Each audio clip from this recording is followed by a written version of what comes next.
everyone is a leader in one way or another.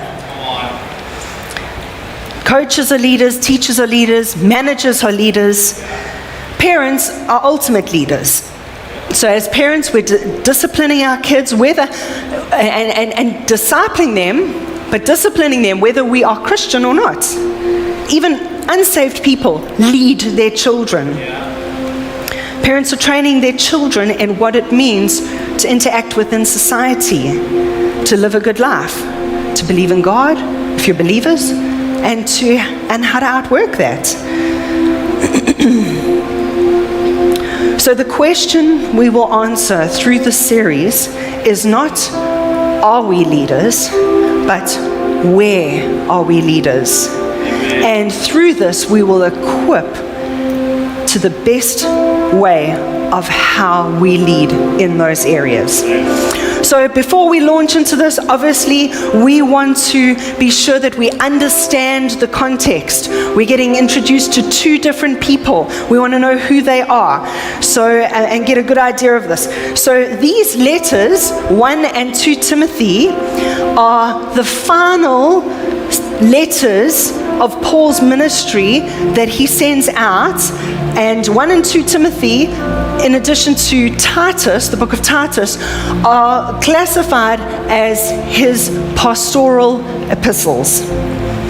So the book of Timothy, because it's obviously called 2 Timothy, so it's written by Paul to Timothy to offer practical and pastoral advice from the aging apostle Paul at the end of his ministry to the young pastor Timothy, who is leading the church in Ephesus.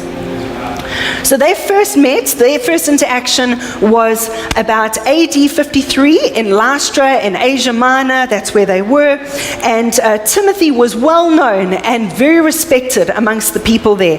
And you can read about their encounter and their interaction together in Acts 16, verse 1 to 4. We're not going to cover that today, but if you wanted to go and have and unpack their history together. But what Paul recognized in Timothy were his impressive qualities, okay?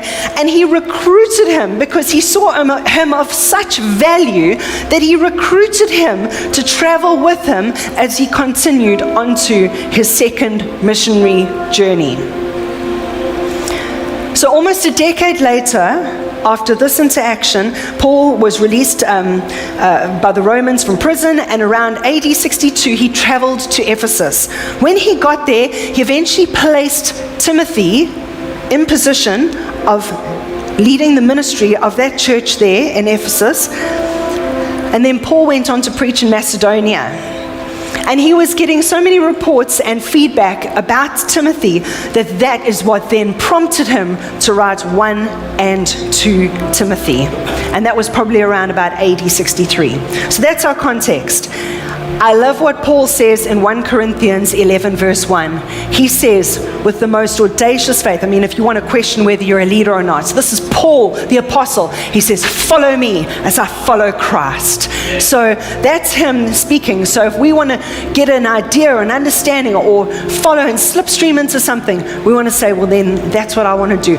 I want to follow you as you follow Christ. And as I follow you and as you follow Christ, you follow me as I follow Christ. And then you behind, you follow him as he follows or she follows Christ, as we follow. So we're going to have 4 points today, and they're going to be in the